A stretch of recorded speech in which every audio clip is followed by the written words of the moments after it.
Good morning, good afternoon, very early good morning to some of you. My name is Elizabeth Sideropoulos. I'm going to be moderating the session this morning while we just wait for a few more people to come in. Let's just give it another 30 seconds or so, but we'll be ready to start in the next minute or so, and then I'll introduce everybody.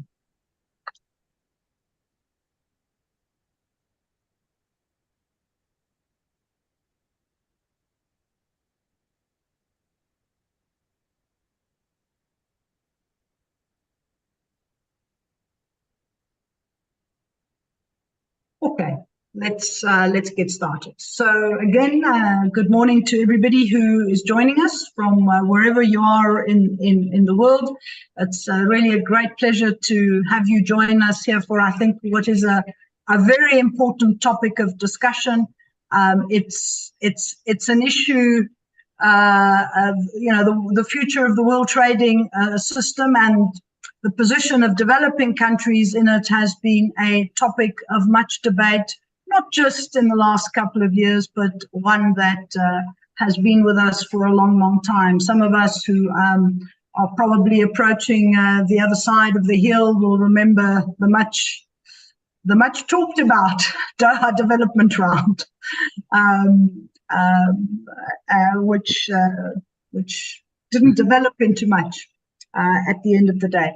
But just to welcome you all, we are going to be discussing this morning the future of the world trading system in the aftermath of the Ministerial Conference, the 13th Ministerial Conference of the World Trade Organization. And to do that, we really have a sterling panel to take us through the very many issues that both came out of the ministerial, but also issues that speak more broadly to the future of the world trading system and indeed the WTO itself. Let me introduce first, and it's really a great pleasure to have him on this platform, an old friend, an old colleague, Ambassador Dr. Mzikisi Pobo, who is South Africa's ambassador to the WTO. He's been there, I think, now for about 6 months. Previously, he was my neighbor just down the road here at the University of the Witwatersrand. He was the head of the Wit School of Governance, and of course, is really a very notable academic in his own right. You're also my boss at one point. That is true. So really great that you could make it this morning. Then just in order of how they will be speaking on the panel, it's also really wonderful to have with us in a very early morning in Sao Paulo, Professor Vera Torstensson, who also probably needs no introduction in trading circles, also a person that we've worked with on trade issues for many years. Currently also the co-chair of the Task Force on Trade in the T20 Brazil. Professor Torstensson heads up the Center on International Trade and Investment, and is also the WTO chair, has the WTO chair in Brazil at FGV, Fundação Getúlio Vargas in Sao Paulo. So very, very good to have you with us, and I understand you do have a cup of coffee to get you through this morning. Then also another good friend and colleague, Dr. Axel Berger, who's currently the Deputy Director at what used to be the German Development Institute, the old DIE, but is now the Institute for Development and Sustainability, if I have it correct, IDOS. And of course, IDOS has been a partner of SIA, particularly in one of our initiatives, which is now really picking up steam, which relates to the Think 20 Africa, which is bringing think tanks. Before the AU was a member of the G20, bringing African think tanks together to engage on global economic governance issues. And last but not least, we have had a slight change to the program, but it's an equal honor to have you with us. Unfortunately, Ambassador Dasgupta, something unexpected cropped up, and he He is not able to be with us this morning, but he nominated an equally a great panelist to replace him, Dr. Harsha Singh, who is a former Deputy Director General at the WTO from 2005 to 2013, and was also previously serving in the GATT WTO when it shifted from 1984 to 1997. So equally somebody well versed in the topics of trade, global trade, and so on. And great to have you on this platform. Thank you. The last time we were discussing these issues was in India last year. So really good to be picking this up again. Right. So without any further comments from my side, let me speedily move to our keynote speaker, Ambassador Hobo, for his remarks, and then we'll move to the panel. Over to you, Mzu.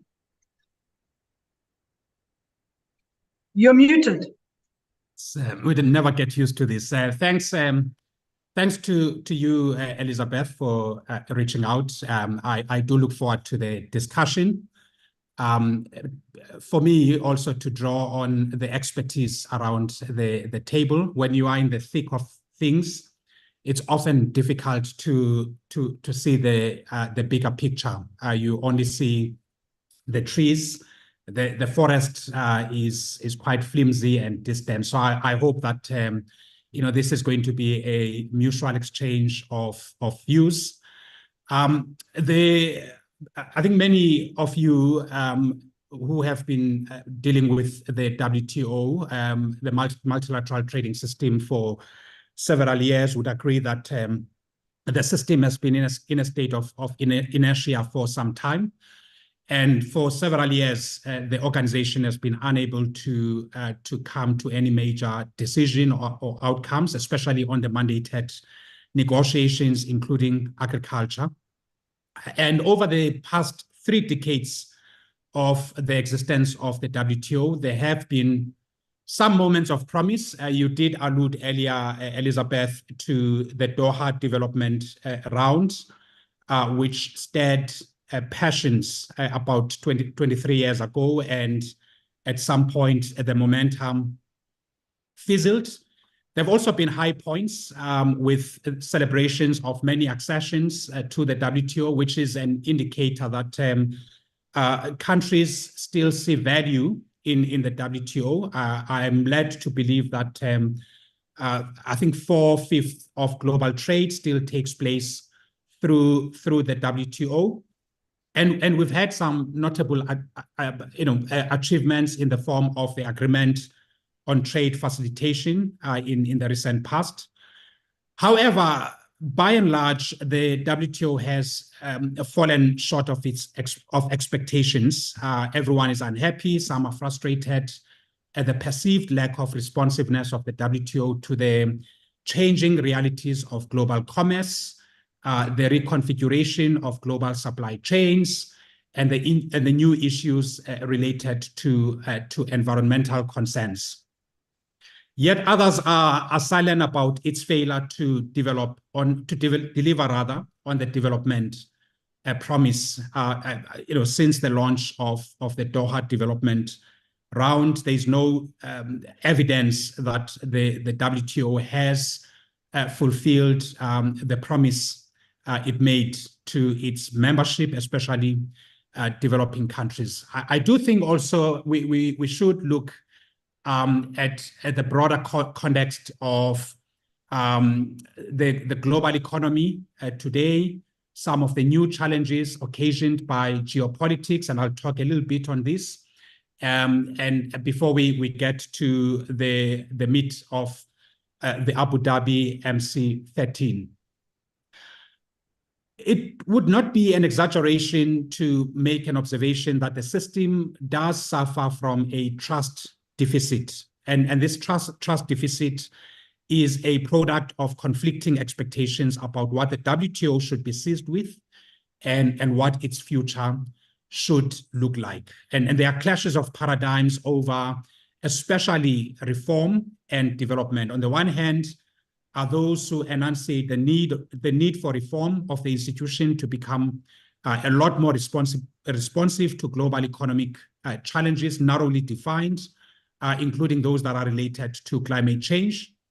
And if you read the US Trade Policy Report 2024, you get a sense that some would want to bring to the WTO, to the multilateral domain, issues related to labor and environmental standards. And I hope if there is time, we can talk a little bit about these.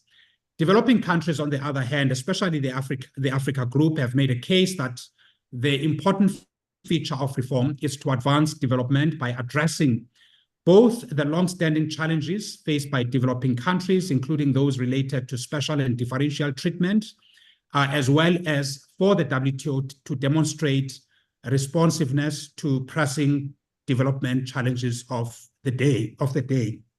And we've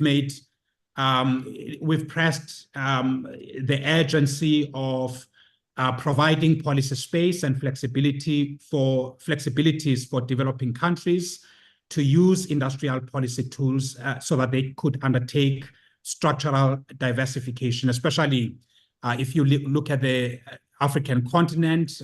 Many countries are still trapped in commodity dependency. There's also a sense among those who seek to redefine the WTO that the old mandates should be departed from, should be abandoned, and new streams of work should be introduced in the WTO in the form of plurilaterals. And abandoning mandates in favor of these discrete arrangements by willing parties could, in our view, change the entire character of the organization without any negotiated parameters that have consensus. And in a sense, this could pose a risk of fragmentation of the multilateral trading system.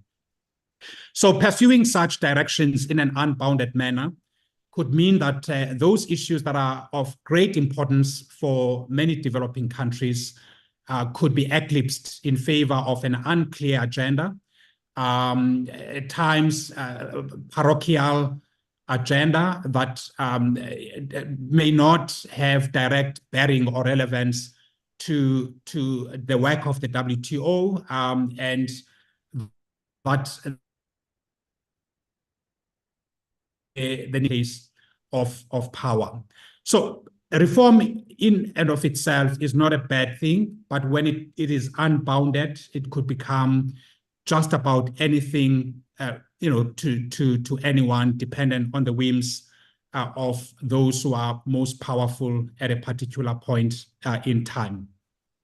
The third set of challenge that I would like to briefly highlight that also have a bearing in how the WTO is doing its work and how it could look like in the future concerns geopolitics and new protectionism.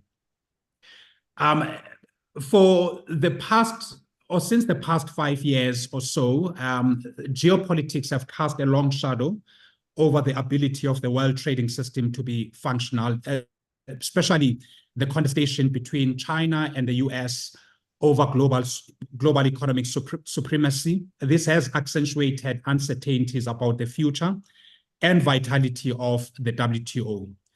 This, as we will remember, intensified with the persistence of tariff and tech wars during the Trump administration, and this culminated into the paralysis of the WTO dispute settlement system when, in 2019, the Trump administration blocked the appointments of new members to the panel. And this is one of the major reform concerns currently in the WTO. The geopolitical tensions are also responsible for decline in global trade. The new phenomenon of friendshoring, which is the practice of preferring to improve trade relations with politically aligned countries, is set to dominate global supply chains, as will protectionism in the name of national security considerations or climate change reasons. And again, if you study the US Trade Policy Report 2024, you see this reference to friendshoring and national security consideration or targeting of non-market economies coming up a lot. Now, the UNCTAD has made an observation recently that there has been a noticeable rise in the political proximity of trade, especially since the latter part of 2022, which suggests a shift in bilateral trade preferences towards countries that have similar geopolitical stances or friendshoring in trade. There is thus a real risk of trade concentration based on imagined geopolitical contiguity, that is, preferring to do trade with countries that are ideologically contiguous to your trade policy.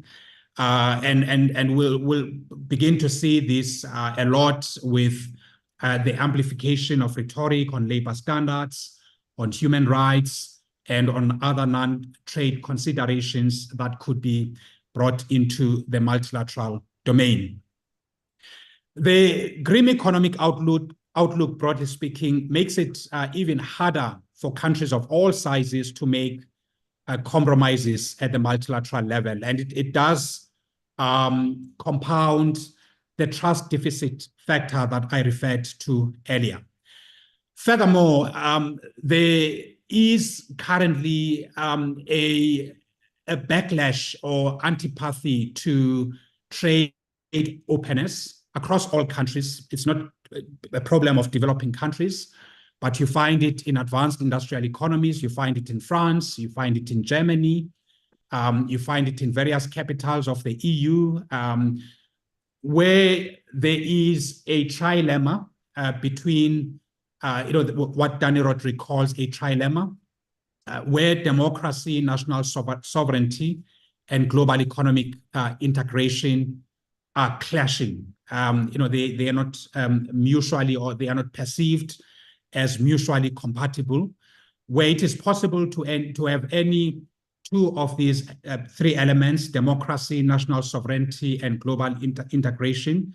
It's very difficult to have all of them at the same time. There is a pressure from below in many countries, especially in democratic polities. You see this with the farmers in the EU currently. You also see this in the political weaponization of open trade, with growing emphasis on national security exceptions in the US. You also see this in the emphasis, as I indicated, on friendshoring. So there's a greater awareness of the distributional effects of trade and how gains are shared among different groups domestically. And these questions are thrown into sharp relief in times of elections. Think India currently. And this lends us to the recent ministerial conference, and I'm going to move quickly here. There were, in the main, two points of negotiations in this ministerial: agriculture, fisheries, and one could say e-commerce, even though it was, strictly speaking, not a negotiating issue. On fisheries, there were two key outcomes that were sought. One was the entry into force of phase one of the fisheries subsidies agreement, where this could come into force when 110 members would have submitted their instruments of ratification. Now we have not reached that number. So the phase one agreement is not yet in force. And I'm glad to just, as a detour, announce that South Africa presented its ratification at the ministerial. The second phase, which is phase two of the fisheries agreement, covers disciplines related to overcapacity and overfishing pillar of the negotiations. And this was to complete the mandate in the UN Sustainable Development Goals 14.6. The most significant fault line, in my observation here, was between the rights and obligations of coastal states versus significant subsidizers who didn't want to make payments, that is to be subjected to stricter disciplines. And in the context of deeply entrenched political economy interests in subsidizing nations, it was going to be very difficult to reach a satisfactory agreement. And the text that was being negotiated had not reached sufficient balance that would allow flexibilities for developing countries to phase out subsidies over a long period of time, but also to have policy space to develop their commercial fishing sector, while also protecting their artisanal and small scale farmers. So the entitlements to this category were not as significant as those that were sought by the large industrial subsidizers. Now, India insisted on a 25-year transitional period for phasing out subsidies, and there was a strident resistance by some countries to this request. And I think here it would be useful to provide a brief context that it's worth making two related observations about India, and former DDG will touch on some of these possibly. If you look at the World Bank data using the international poverty line of $1.90 per day at 2011 purchasing power parity, and this defines extreme poverty. Nearly 60 million people in India live in extreme poverty. And if you take the UN's multidimensional poverty index, which considers multiple deprivations beyond income, such as education, health, and living standards, around 250 million people in India experience multidimensional poverty. And fisheries and agriculture are sources of livelihood. So India considered it too high a price to pay in the middle of an election to part with flexibilities. And this was the same in respect to the public stock holding in agriculture.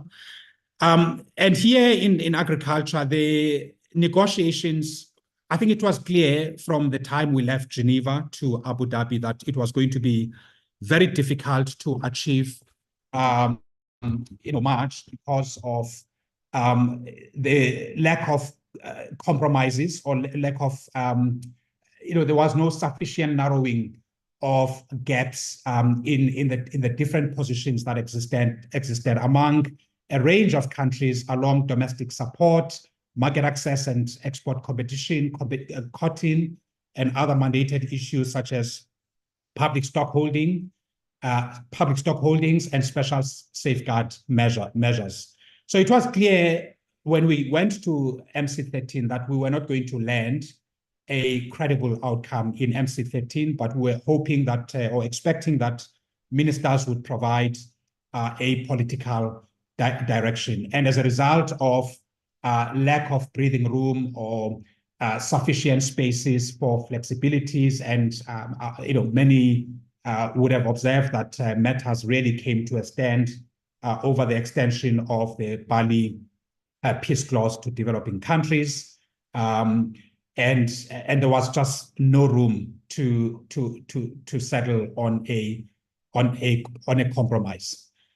On the e-commerce, and this is the final element, the following protracted negotiations at MC13, countries members agreed that the moratorium on electronic transmissions will expire on the 31st of March 2026, or at MC14, whichever is earlier. And we can talk more about these separate elements during the discussions. Negotiations are slowly picking up in Geneva. The General Council took place about 2 weeks ago, and post-reflection, the issues that are on the agenda will continue to present difficulties. We only have about 2 years to the next MC Ministerial in Cameroon. So there will continue to be a strong push for resolution on some of the issues that are on the table. We expect that other countries will bring in plurilateral measures, as well as continue a push for a reform of the WTO. I'll leave my remarks at this point and hand over to you, Elizabeth. Thank you. Great. Thanks very much, Zu, and you kept to time really well, so I appreciate it. There are a couple of things would be good to come back to, but perhaps our panelists will do that already. So let me ask Professor Torstensen to take the floor. Between 7 and 10 minutes from your side, Vera.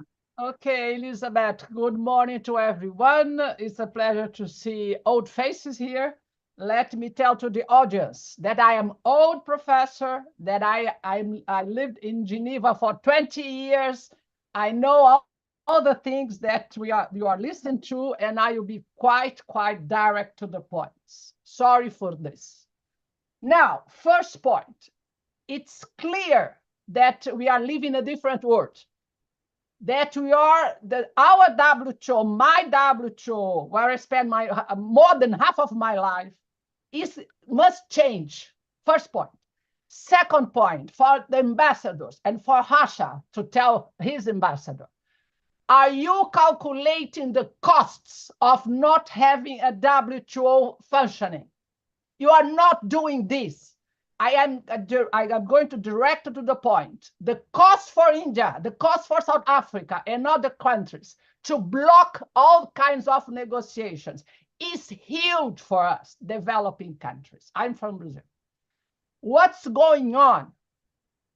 Without WTO, without rules, even if they are not what we want, you can, in some sense, block what the rich countries are doing. What rich countries are doing now? They are throwing all the rules down the road. Look to the subsidies. There's a rush of subsidies of the United States and the community, and this we cannot cope with. Second, the European Union is the European Union is doing is raising a huge amount of barriers related to environment.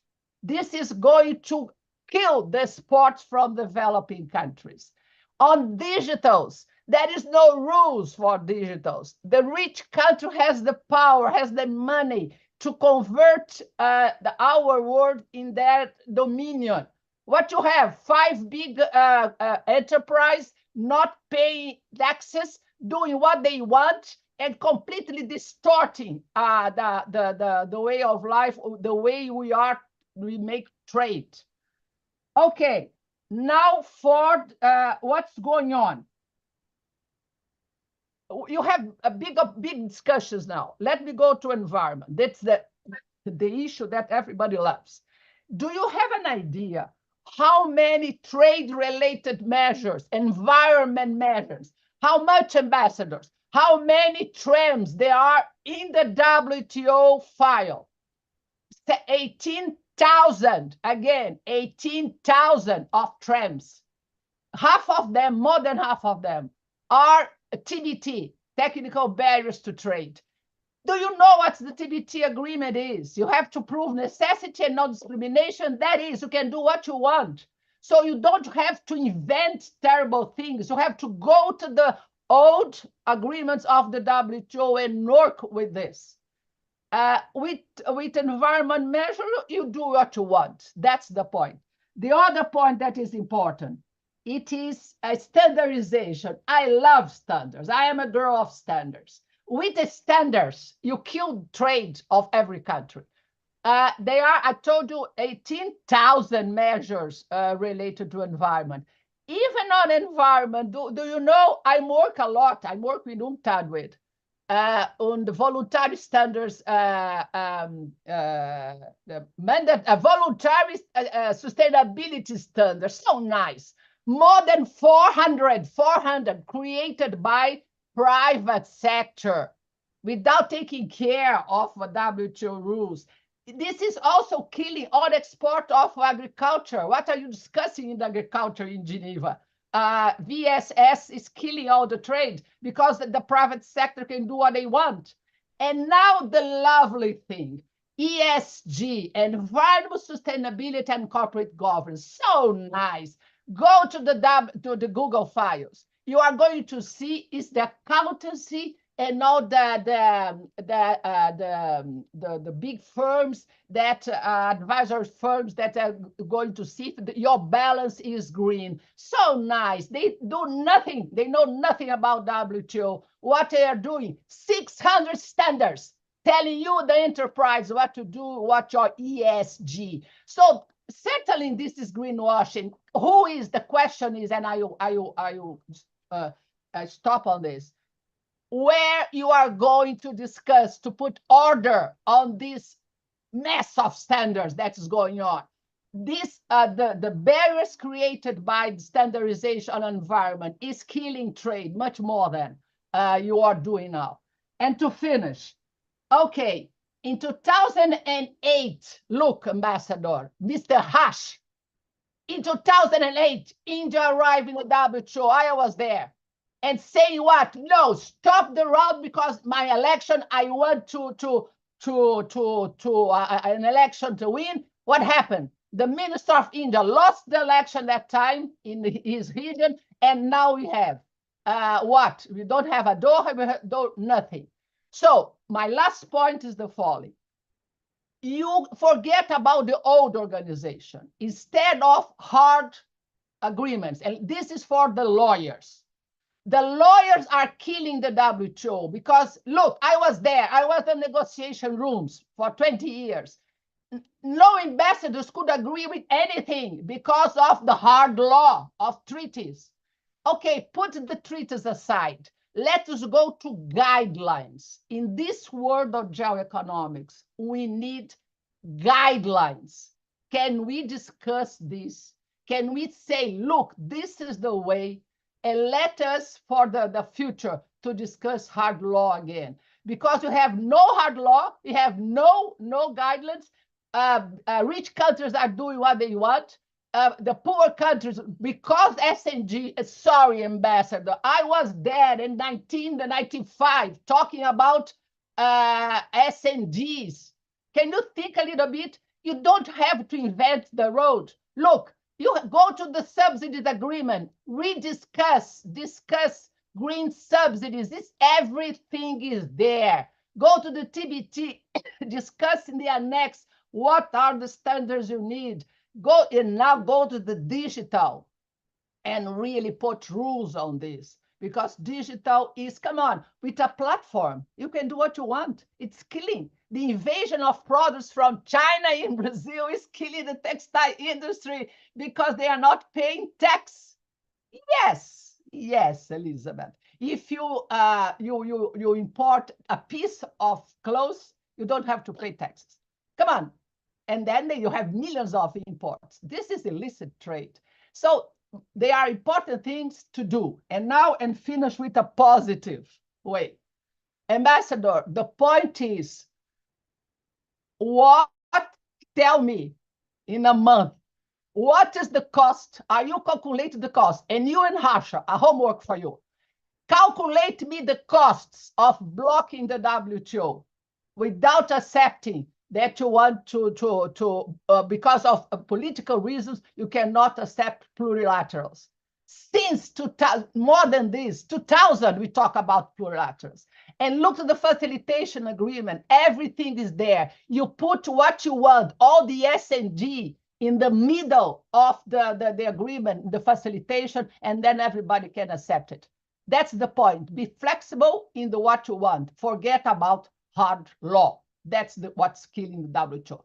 Finish, Elizabeth. 7 minutes. Great. Thanks, Vera.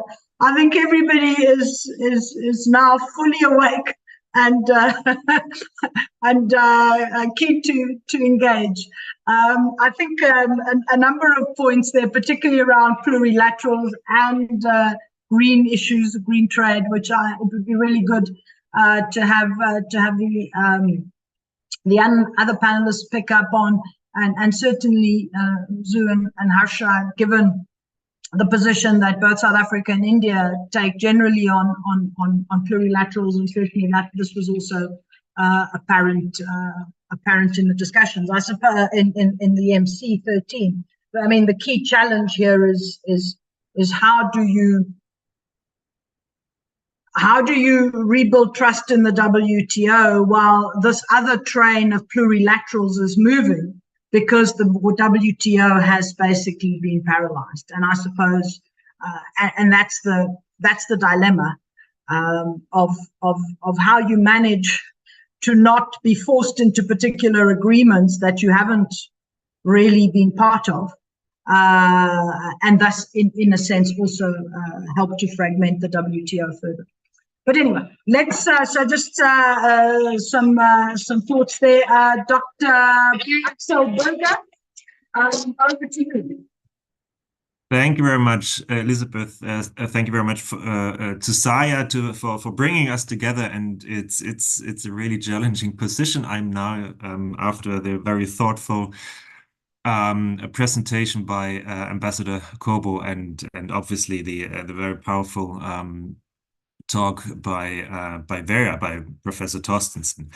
I mean, looking back at MC13 and the role of ministerials, obviously we can talk about a lot of things about dispute settlement, about the institutional reforms of the WTO, the committee, the role of the committees, the role of notifications, how to reform the ministerial conferences at such, the role of the G20, and I think, Vera, we will have a couple of very interesting T20 policy briefs on that. So that's not what I'm going to talk about today. I would like to focus on the negotiation function, also covering the issue of plurilaterals, right? Because I mean, let's face it, the rule book, and that was very clear from the two speeches we've just heard, is outdated. We have new challenges that need to be addressed: digitalization, the environmental pollution, climate change, you name it.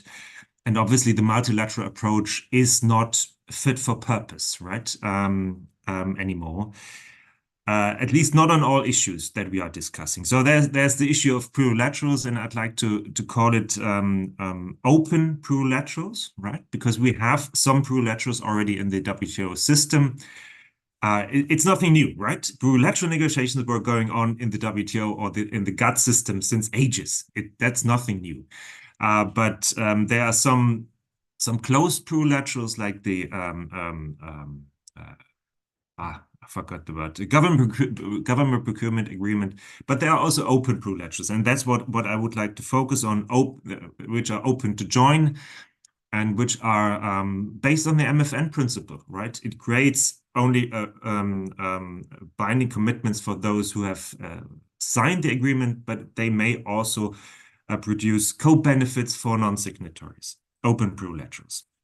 Obviously, and this was already referred to by Ambassador Kobo, they also create challenges for the members. That's for sure. Agenda setting is an issue which is important. Who defines what is being negotiated? In the past, we had, in particular, industrial countries, high-income countries, defining the agenda, defining the topics that were negotiated in the framework of plurilaterals. But obviously, the large part of the WTO memberships are developing countries or least developed countries, even, and they should have a say of what is negotiated in the WTO, but also in the context of plurilaterals. So how to ensure that the interests of developing countries are taken on board properly? Then obviously, also mentioned by Ambassador Kobo, the complexity of a system, of a WTO system, which also works on the basis of plurilaterals, right? Some call it fragmentation, others might call it flexibility. Yeah, so it's a difficult issue how to deal with the complexity of a system which is based on a variable geometry, a term that is often used, in particular for developing countries. And then obviously also the implementation of the rules. That's not only for plurilaterals, but also for plurilaterals, very, very interesting. But I also like to mention that there are certain risks if we are not more open to plurilaterals, there's a risk of extending the deadlock in the system, which is already there, right? We have a risk that those members who are interested in moving forward on one particular issue are moving outside of the WTO, right? I mean, we'll come to the example of the investment facilitation for development agreement in a minute, but we have 126 members, more than 2/3 of the membership interested in this agreement. Yeah, what if they decide to move outside of the WTO with this negotiation track? And then obviously we also have the risk of a loss of champions for multilateralism, right? I mean, if we have more multilateral ministerial conferences in the WTO that are not delivering progress, we have more and more countries which I guess getting frustrated with the multilateral approach, and then they resort to regional trade agreements or even more unilateral trade policy making. So development plurilaterals, development-friendly plurilaterals. We have written a piece on that together with a couple of colleagues. I can share the link in the chat in a minute. They should be inclusive. They should focus on the interests of developing countries. They should be open. Countries should be open to join these agreements. They should be development friendly. They should reflect also the interests of developing countries. They should take into account all dimensions of sustainable development, not only environment and social aspects, but also economic aspects. And they obviously should be WTO compatible. So let me refer to Article 2.3. Plurilaterals should not create either obligations or rights for members that have not accepted them, right? That's the essence of behind the term open plurilaterals. What I would like to stress is this is not unrealistic, right? I would like to draw your attention to the IFD negotiations, Investment Facilitation for Development, launched by developing countries. This is the most inclusive plurilateral track we have. It's countries like Brazil, Chile, China, South Korea, Nigeria, and so on, but also, obviously also the EU. But it's launched and it's driven by developing countries. The signatories or the supporters of this negotiation track have grown from 70 countries at the Ministerial Conference in Buenos Aires 2017 to now more than 120 countries. The subject matter, attracting FDI, is obviously very much in the favor of developing countries. It's about reforming national investment frameworks, right? It's very much focused on very practical matters, on process-related matters, not substantive matters. So it protects the policy space, you could say, and it excludes investment protection, investment liberalization, investor-state dispute settlements, all those very critical issues we have a lot of concerns about. It's a very flexible approach built into this agreement. So it focuses on regulatory reforms. Right, so it's about the reforms that countries would like to conduct on their own domestically. It has a lot of legal flexibility. So Vera was referring to the hard law. In the IFD agreement, you find a lot of soft law, right? So which gives the countries a lot of flexibility in terms of the commitments they would like to implement or not implement. So it's more like a blueprint, a set of reference points for domestic reforms rather than hard law. And I would say, since it focuses on procedures, not so much on substantive issues or procedural reforms, it's very light on the effects on policy space, an important issue, obviously, for developing countries. And the most important point, it has a very comprehensive SDT section, special and differential treatment. So it adopts the approach from the trade facilitation agreement, and it allows developing countries to self-designate what kind of provisions they would like to implement now, after a certain period of time, or only after having received or having access to technical assistance and capacity building. It also includes grace periods for developing countries with regard to the application of the dispute settlement system, and so on and so on. So it's a very pretty comprehensive approach in order to support developing countries to be able to implement the agreement. And if they are able to implement the agreement, our research shows that this agreement has huge benefits, huge economic benefits, in particular for developing countries. So this comes very close to what I would call a development-friendly plurilateral. So it's possible to think about such plurilateral agreements that are in the interest of developing countries, and that's why it's very unfortunate that MC13 didn't make progress on this issue. And I'm still puzzled, right? Because why some developing countries are blocking progress of a negotiation track pursued by other developing countries. And obviously, there are some countries that have principled concerns about plurilaterals, India in particular.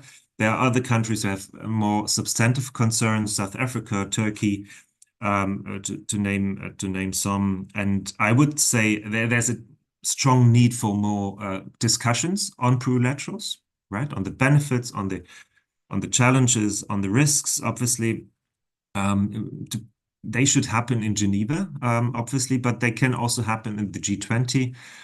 And I think the G20 presidency of Brazil provides an excellent opportunity to move forward on this issue. Investment facilitation is on the agenda of the G20, but I would also stress that also the G20 process next year under the leadership of South Africa presents a very good opportunity to reflect on the role of plurilaterals, to reflect on the role of investment facilitation, in particular, with a view, and Elizabeth, that's what you've mentioned, the AU is now part of the G20 and now even more inclusive, and should provide a good platform for deliberations on the risks and benefits of plurilaterals. And so hopefully we have a chance to make progress in this framework ahead of the next ministerial conference, MC14.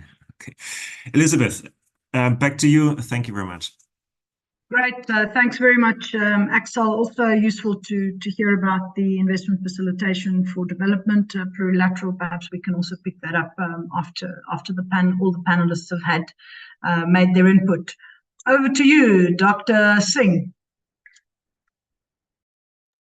Thank you very much, and it's been a pleasure listening to the three speakers. Thank you for a very comprehensive description of the issues, Ambassador Kobo.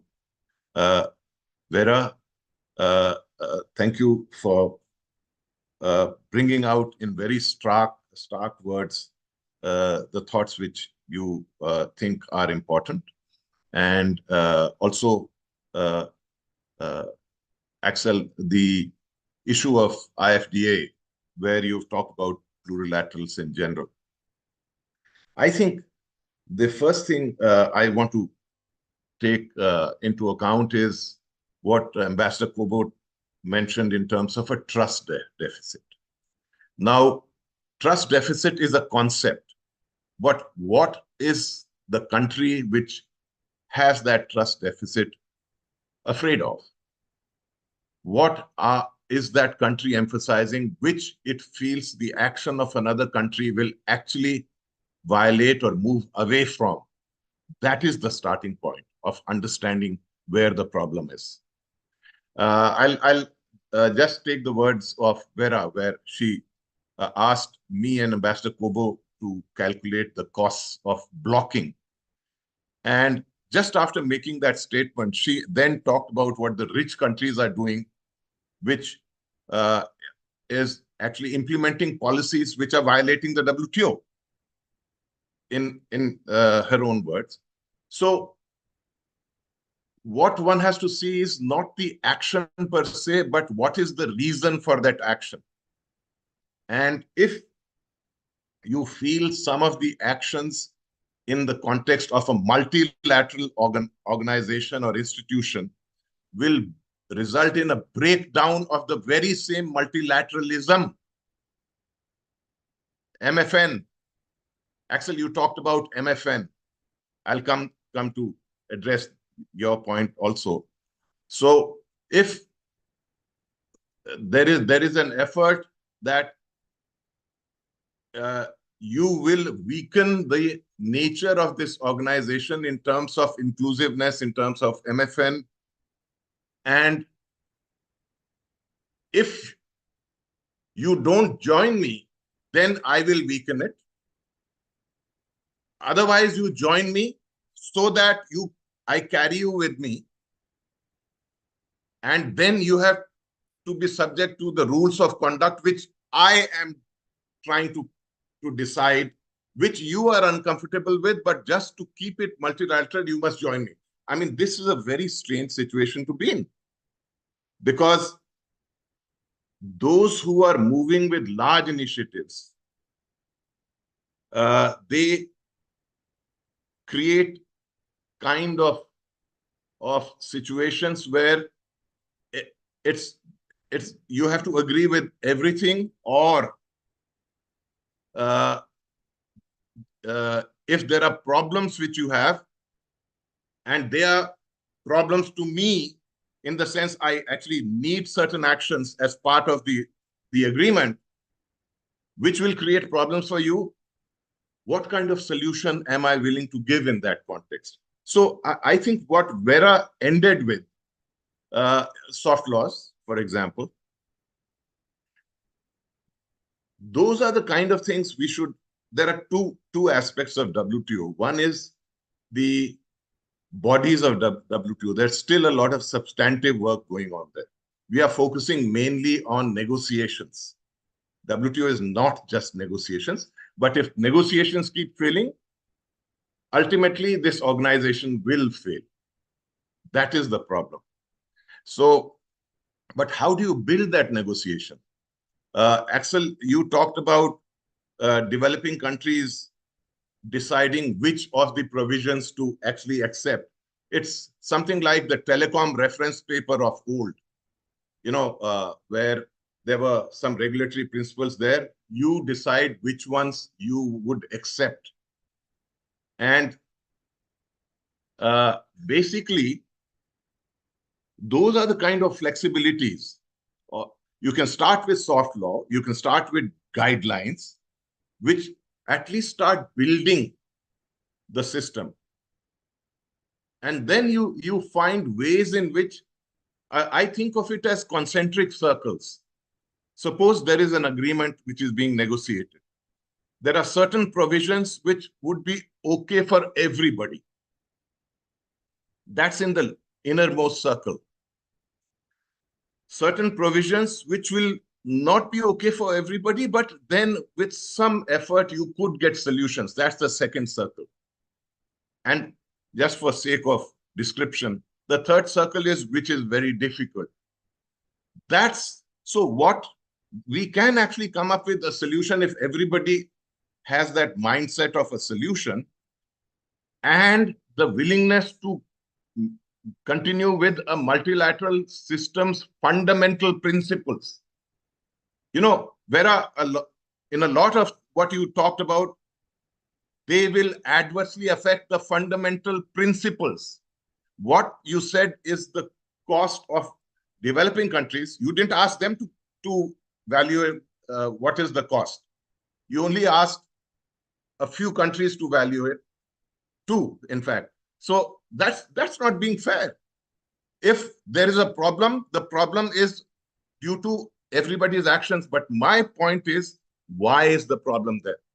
Is the problem because I decide how that I will deviate a lot from the WTO practice and use any measure, irrespective of whether it's WTO consistent, or I will make sure that what is happening in the rulemaking respects the fundamental principle of which consensus is the foundation. So once you do this, and once you are willing to actually build the trust, and the trust will come along the lines of what Vera ended with, what Axel talked about, is being provided for developing countries as options, the telecom reference paper kind of solution, and a willingness to then see, okay, how do you then incrementally take on other kind of disciplines if you feel comfortable with that, not that you must do it in 5 years or 10 years. So those are the kind of things which will, but the biggest problem with WTO today is dispute settlement.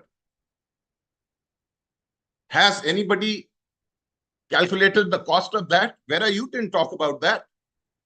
So what I'm saying is there are problems in various spaces, but we must maintain the foundational principles. It's in that context, Alex, I now come to what you had talked about. And, you know, IFDA, it's very interesting. It has MFN, I believe. But it's the members want to make it an Annex 4 agreement, which actually denies MFN. India is not against plurilaterals. India is a member of one of them, actually. But India is against a plurilateral which comes up, and my understanding is South Africa is emphasizing the same kind of issues, which comes up without following certain principles which maintain the multilateral framework. So if, for example, if IFDA has everything which a multilateral, if it has MFN, the members should try and follow the consensus route. The consensus will be relevant even for Annex 4. So what is benefiting them, or what is the signal they want to give by following that route? These are important questions. It might be a good agreement, but where is it going? And if you're doing that, is this, maybe right now it has all these disciplines, but what will the second generation of this agreement be? Will all the members have to sign on to that? That's where the trust deficit becomes relevant. So this trust deficit, why it's arising, and if we want to preserve the multilateral nature of the organization, then some of the countries which are making their arguments in order to preserve them either have to be addressed or ways found. You can't come up with concepts that let's have a fair consensus. I've heard in discussions, yeah, strict consensus can be diluted. What is consensus? How do you dilute it? The moment you start talking that way, you are saying, I don't want to keep the system of rules in terms of some foundational principles. Maybe that may end up happening and a new organizational structure comes up. Maybe. But at least then let's not say, you know, the world has changed, yes. But do you want to change the foundational principle? Decide on that. And then try and see whether you want to continue as one group or whether you want to continue as clubs of clubs. Because once you decide on fragmentation, as it was pointed out, then the future is unpredictable. How, you know, I remember when I was in the WTO, it was pointed out that services has an inbuilt negotiation agenda. agriculture has that. What was the need for that? Why? Because otherwise, Axel, you talked about formulation of agenda. And you mentioned that with some concern. When a negotiation starts, you need to actually decide what is the agenda. Suppose those who form the majority of WTO, they are not part of the group deciding on that. You can then take the whole thing in a particular direction. And then if you say, hey, everybody must agree with me, that is presuming a bit too much about the nature of concerns and how to address them. That's my thought process. The concerns are there. We have to realize why they are there. And then we have to address the reasons why that trust deficit and concern is arising. I don't think the approach is to understand and give solutions. We saw that in the way things are being framed now itself. If you don't have that approach, you will not have even guidelines. Even to have soft law, you need to work together. And I have trust in that system. I worked in that system for 20 years. Things didn't work out. And incidentally, Vera, in 2008, I was very closely involved with the negotiations. Your understanding is not correct. I will not say what happened, but if anything, I know that India had prepared a note to sell the agreement back home. And nobody who thinks that I'm going to ditch the agreement prepares that note. We can have a bilateral conversation on this separately. That's great, great, Harsha. So we'll have to take that up. Maybe we'll do a separate webinar on India's engagement in the WTO. I know it's a very active player on a number of fronts, together with South Africa. Indeed, let us also not forget the WTO waiver, temporary waiver request around TRIPS during the pandemic. Okay, so I think we've had a set of really excellent presentations led by Ambassador Qobo, a really great setting of the scene, highlighting some of the challenges. I'd like to ask people to post their questions in the Q&A. I know there are a couple of questions there already. I want to maybe start off by addressing this question to you, Mzu, specifically on the points that Axel has raised around the investment facilitation for development. It would really be useful to unpack a little bit South Africa's perspectives, concerns in that regard. Of course, Harsha has highlighted the trust deficit, which is the big elephant in the room in all of these conversations, and how certain actions and certain behaviors may lead in a particular direction. But I think it would be very useful to hear from you about that. The other point I want to raise, nobody has really touched on it, and I know this is often, I think, a sensitive topic, particularly in the global north, if I can use that term, and that's clearly the issue here of China. China being a developing country, and so any concessions around issues for developing countries in the geoeconomic world we're living in has, Mzu, you did speak about China and the trade wars, but I mean more broadly in the WTO, the fact that China now is the second largest economy in the world creates particular perspectives in certainly the US and other countries in terms of more broader concessions that could potentially be made to other developing countries, but they don't want China to necessarily be the recipient. It's already highly competitive.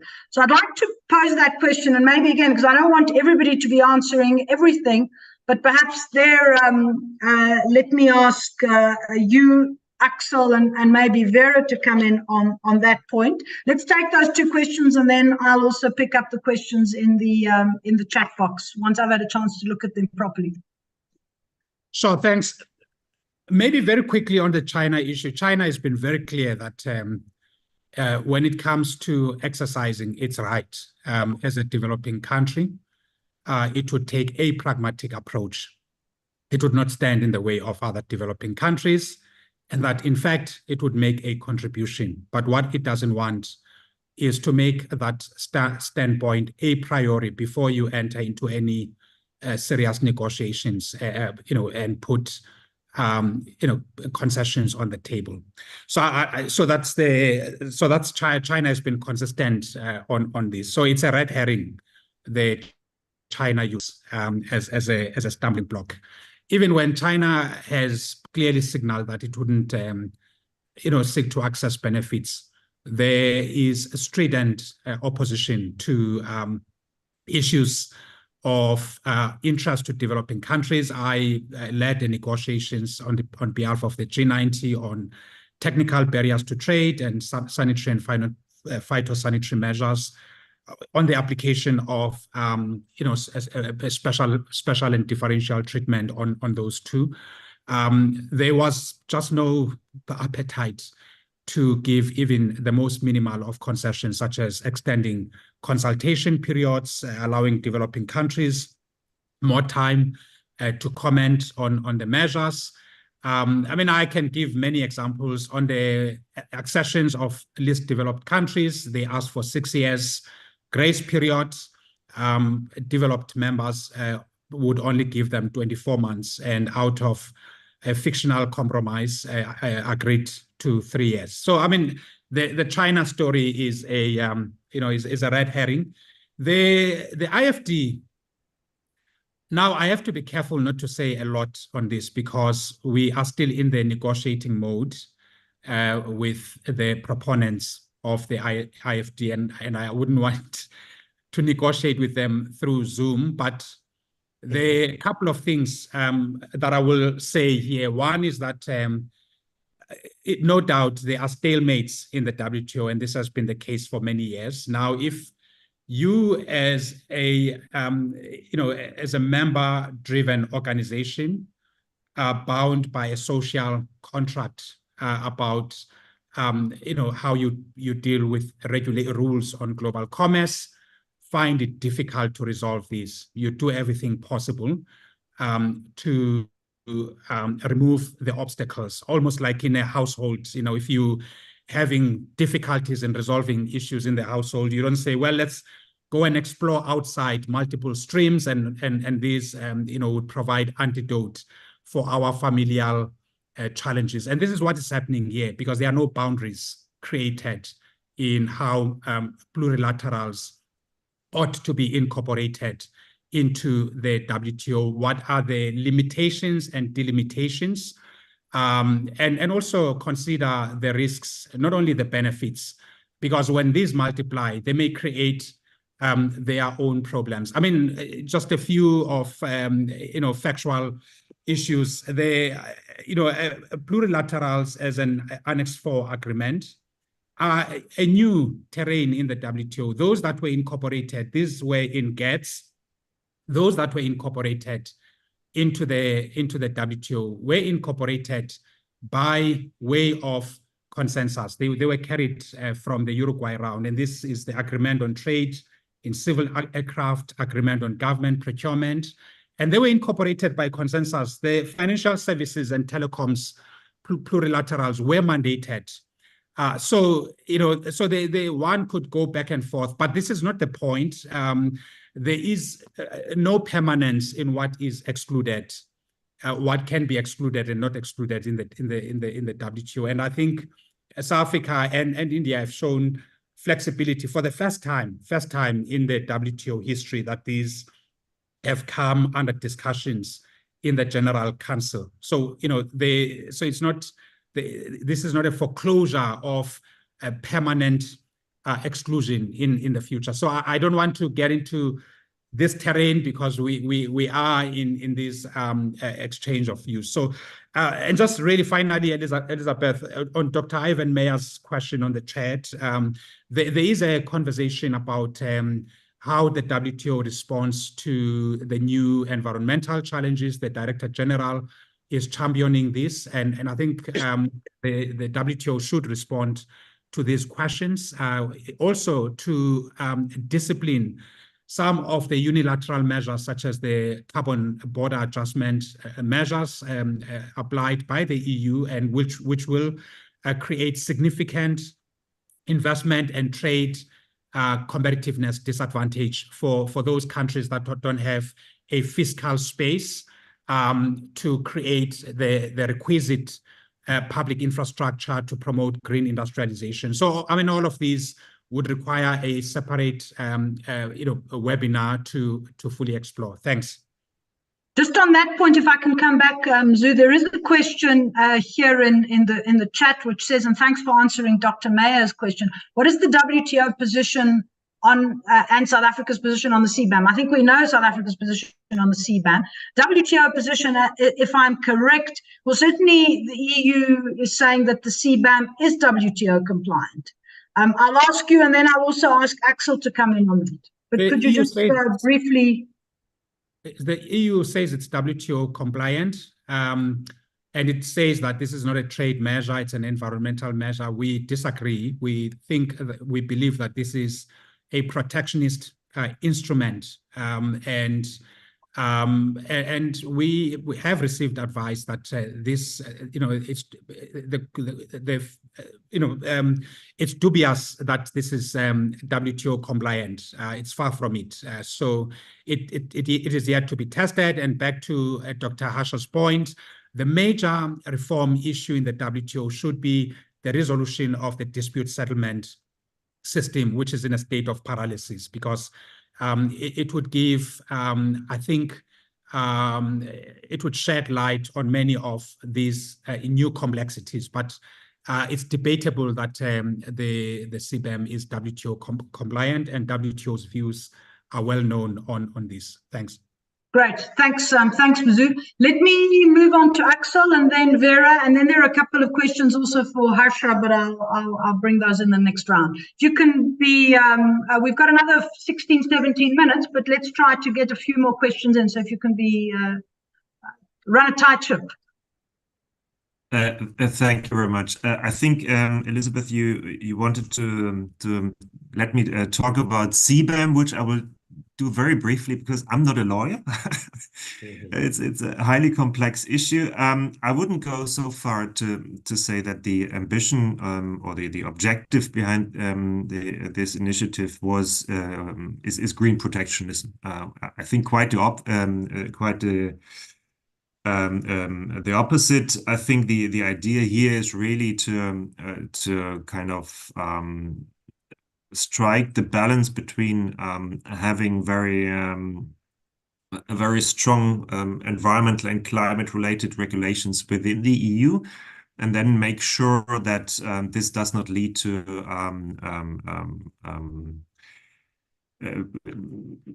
differences with regard to the competitiveness of the European corporate sector, and basically also to that the pollution just moves outside the EU. Then you do not have an effect on against climate change, obviously. I also understand that other countries perceive this as a protectionist measure, right? Because we have also be very honest, is that the design of this initiative, of this policy tool, has not been very inclusive. Yeah, so it has been designed in Brussels without substantively talking to other countries. And hearing their views and hearing their concerns, and this underlines, in my view, a strong need for a strong WTO, right? A platform for discussions, a platform, a deliberative platform, right, where you can exchange views on these issues. So I would say the nexus between trade and environment, it belongs to the WTO. We need the WTO to have those discussions. And obviously, I also agree with the colleagues that that we need a strong dispute settlement provision. Let me now also touch upon very briefly the issue of flexibility, concentric circles, etc. The issue of plurilaterals. I think we need to be more flexible on this issue. I think the instance that we had one multilateral round based on a single undertaking, this has been the exception than the rule. I think we have to be very honest about that. And if you think back in this to the geopolitical environment when the Eurocrat round was adopted, it was very, very different than today. It was kind of, you could argue, it was a unilateral or unipolar moment, right? With a very strong US, with a very strong EU, with the Soviet Union, which was collapsing, the developing world without such a voice that it has today. We live in a very, very different, more multipolar world. So we also need an institution which is built on flexibility, where many voices can be heard, where we have a platform for discussions.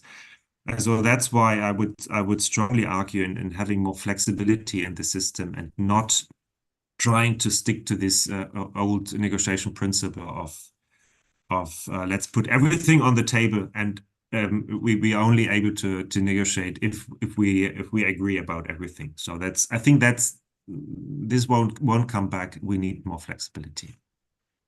Great, thanks, Axel. Vera. Right. Now, one for Russia. My point is, since 2008, WTO is blocked because of India. Doesn't matter how you see history, I saw in a different way. The point is the costs of blocking WTO. And rich countries are doing what they want because WTO is weak. Now, point 2, about consensus. I love your circles. I love your bullets on the circles. Consensus is a thing that you built. It's impossible to have it all since the beginning if you are dealing with new things. 3, for dispute settlement. The point is what's going on is a fight between the United States and the European Union, in a sense that how you interpret the decisions of appellate body, if they have the power of law or not. This is an old discussion, and now you have China on it. So forget about dispute settlement in the old-fashioned. Is that the school of Europe against the school arbitration on the United States? I think they have to change also this. 4th, CBAN. CBAN, it has a problem. It is completely out of the WTO rules, and because it is against China, and it depends on the way you measure your emission. If you include the source of energy, you are going to have a different number, and you from the amount of emission of your product. So again, standard. Let's discuss this in the WTO. You're not talking about deforestation, and this is what I said. The European Union is using, a bullet for one of each country. Brazil now, the problem is not steel, it's soybean. Okay, let's kill it with deforestation issues, right? But you can discuss this. The questions on developing countries. Come on, this is a marvelous. You can do a thesis on this. What's the definition of a developing country? For less developed country, you have the definition that the 66 or something like that.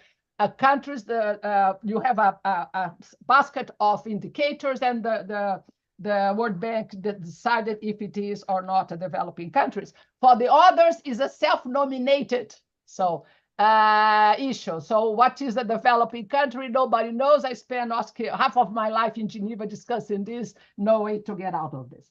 Now, and I finish with a positive note.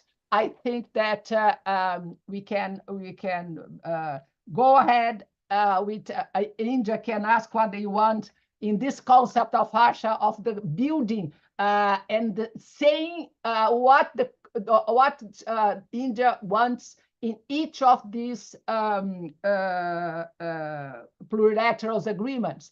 That is, what's the position S&D again, please give me a definition of what is an special differential treatment.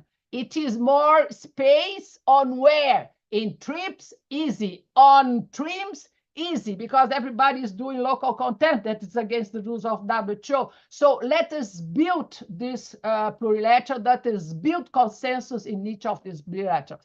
Thank you very much, Harsha. I love to discuss with you. And then we are friends. Come on, we are friends. We are. Right? Yeah. Thanks. Okay, now that we've got that out of the way, there is no trust deficit there. Okay, I just want to pick up on a couple of other questions and also an observation. Somebody in the chat, I think, said that South Africa in the GATT was a developed country. Yeah, that's correct if my history lesson served me right, but in the WTO, we are a developing country. Am I correct? So this is why this is, I mean, that we fought hard, I think, after 94 for the recognition as a developing country rather than a developed country. So just a couple of other questions here in the chat. And there are a couple of them that are similar. The one is also by Dr. Mayer, who says, what is the view of the WTO given the new global supply chain management realities caused by the war in the Middle East and in Europe? And I think there was a similar question in the chat, if I'm not mistaken. I think there was one which I now can't find. But anyway, I think it speaks to the current geopolitical conflicts and how they're affecting trade and how I suppose we can deal with that. We've answered the question on environment. There is another point around trust. So Florin Dascalescu says, very interesting point on the trust deficit. How could such a deficit be improved? Also extremely relevant, the point, okay, of the dysfunction of the WTO appellate body. Is there any quick fix to this? And that was a question I wanted to pose. I think the correct functioning of the function, not the correct, the functioning of the appellate body is absolutely crucial. But given where we are and particularly the US position on this, how do we break that? And there is also a related question when it comes to the appellate body, which is, of course, even when the appellate body was working, it was often very difficult for developing countries to access it. And I know that's been a point on the agenda, but I suppose that becomes a secondary issue if the body isn't working. So how do we, is there a way of breaking the impasse? Yeah, and I think there's also a similar question about how you build trust in the WTO. And I think, you know, Harsha, your point about sort of building up gradually, you know, guidelines, soft law guidelines, and trying to build consensus that way is, I think, that's the way you build. But I just wonder whether this is a time that is really difficult to do that, or how we could begin to lay some of these foundations that could perhaps lead to something bigger at a more propitious time. I haven't identified people, but let's start with Harsha first. Okay, thank you very much. Thank you. So the basic thing is, why is trust lost? What is the reason why some countries feel uneasy about moving on something?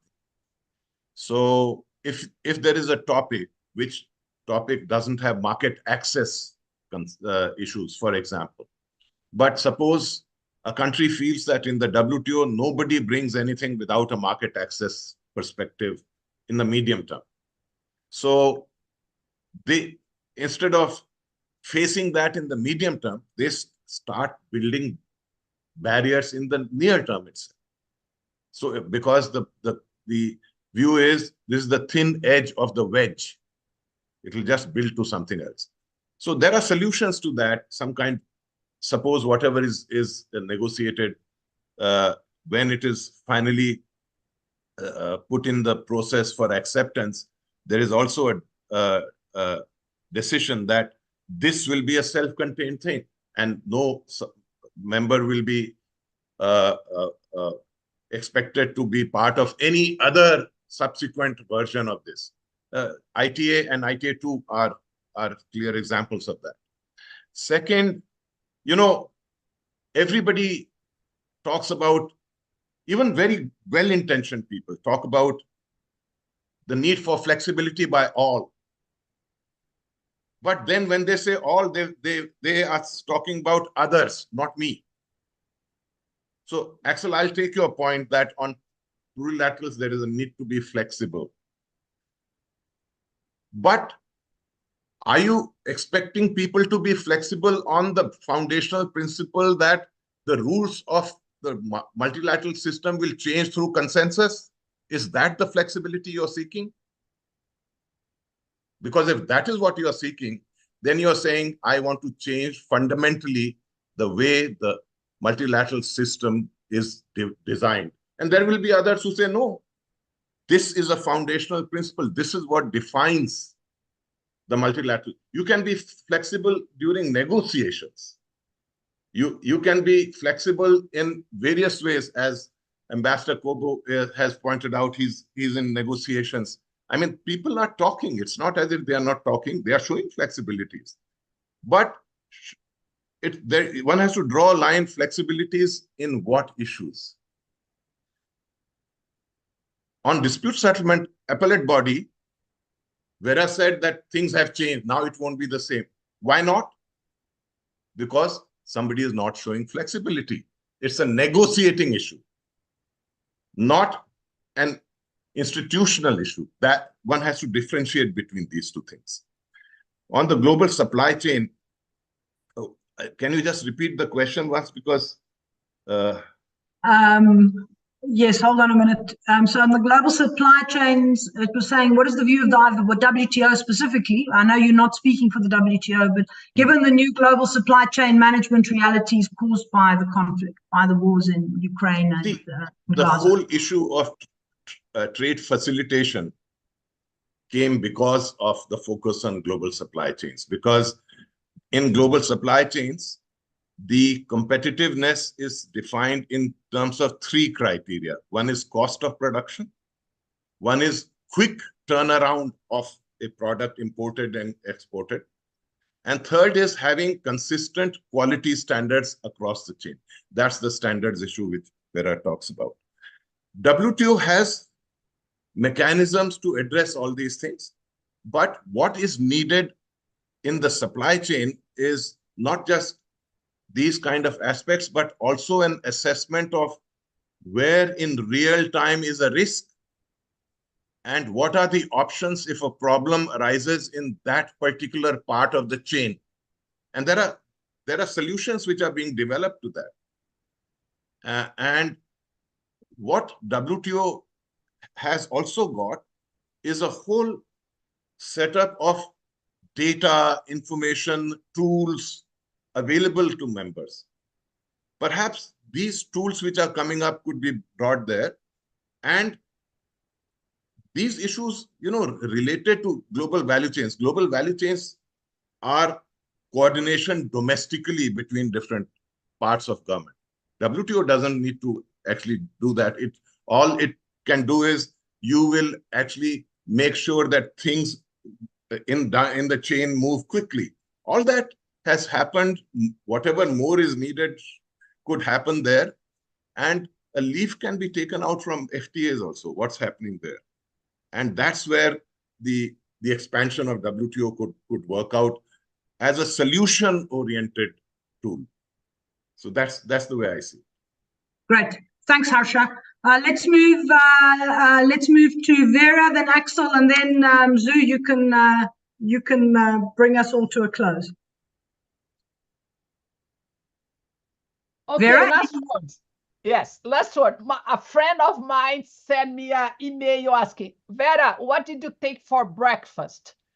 I can say it's pure Brazilian coffee. I am like this, and Harsha, no, it is. I have the freedom of being academic, right?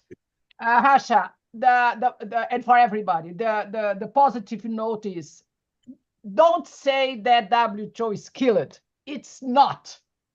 Because the South, the global South, need rules. And it's really good that you have rules, old as the ones of WTO, but you can use it and improve. What we have to do is to bring again the rich countries to do to play the same game. And this is the challenge we need. Again, wars and all the WTO can deal only with the consequence of war, not to deal with the war. So it is with the food scarcity, with the problem of transit traffic and all this. So forget about, let's do it in the council.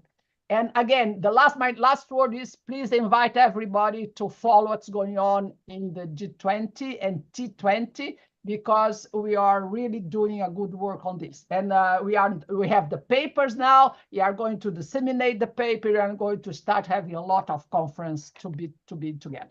Thank you, Elizabeth, for the invitation. Great, thanks, Vera. Over to you, Axel. Last remarks. Yeah, thank you very much, Elizabeth. I'd like to keep it short. I think what we need is something like we had today, where we really have substantive discussions about the points that are on the agenda, and that's really what we needed in order to move the WTO system forward, and to really look at the substantive points. Right? I understand the issue of trust and the lack of trust, but that should not prevent us to really think about what kind of WTO would we like to have in the future, because we can also build trust, right?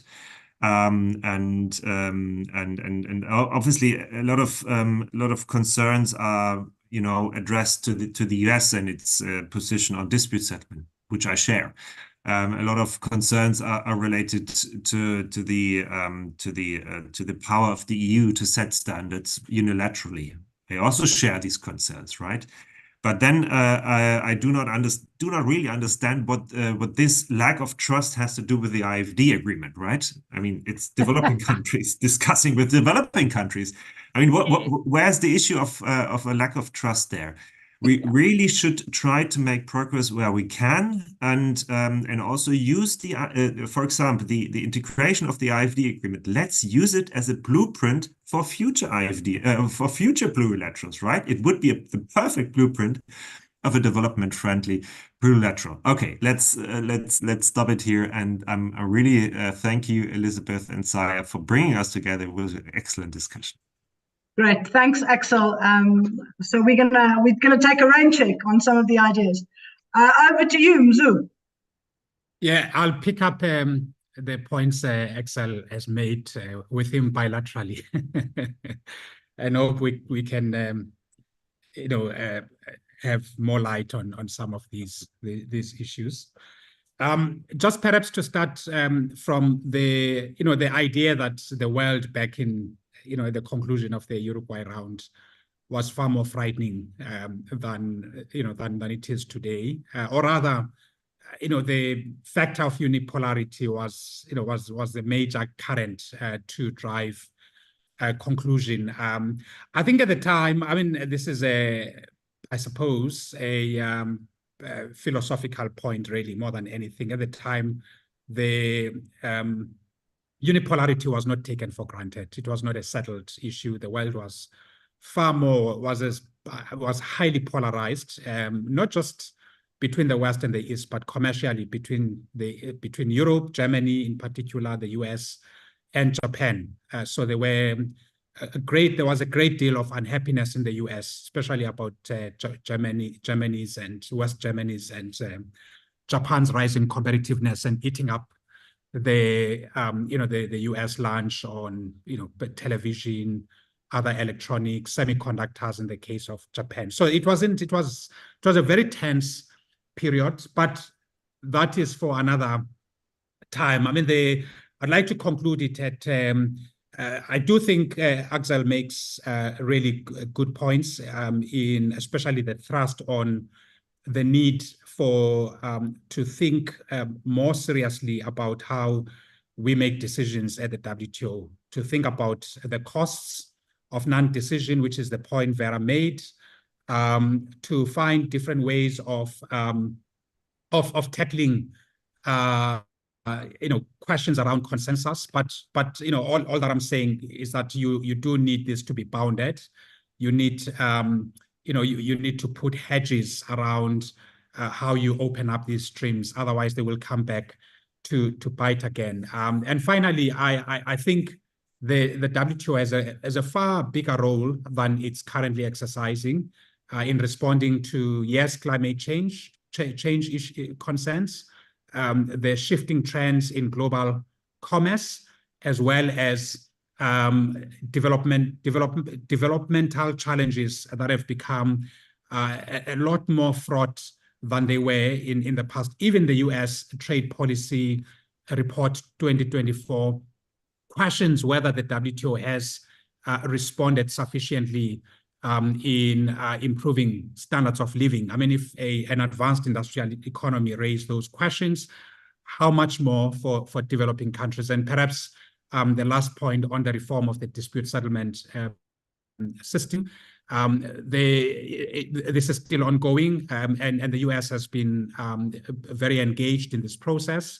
Their contribution has been positive by and large, which makes us all fear what would likely come out, after November 2024, because the US currently is very engaged in the WTO and oftentimes make constructive inputs. Thanks. That's really great, and thanks. Very good to hear the point about the dispute settlement mechanism and some progress made. We all live and hope. Just to thank you all very, very much, Ambassador Thobo, Professor Torstensen, Dr. Berger, Dr. Singh, for coming in and stepping in late. Really appreciate it. This has been a wonderful discussion. I think it's raised a number of very important issues. I think some of these issues would really be useful to take up separately and maybe separate seminars, whether we're talking about environment and climate change and the role of the WTO, whether indeed we're talking about the broader, the principles and the frameworks for plurilaterals, or how we build trust. I'd like to draw your attention to the fact that the chat has been extremely active. There are a number of posts on the chat and links, including the paper that Axel alluded to. I want to reiterate the point that Vera made about the T20. Particularly, there are some really interesting policy briefings coming out, both of the trade and investment stream, but also on inequality, on climate change, etc., etc. And I would urge you all to go to T20 Brazil, spelt with an S, the way the Brazilians spell it, to find that. There is also an evaluation link, a Google form on the chat. Please do send us your views on this webinar. But again, so Mzu, Vera, Axel, Harsha, great to have you with us. Thank you very much for your time. Sorry for running a little over, and hope to see you all soon on this or another platform. Thank you. Yes. Yes. Thank you. Bye-bye. Bye. Bye.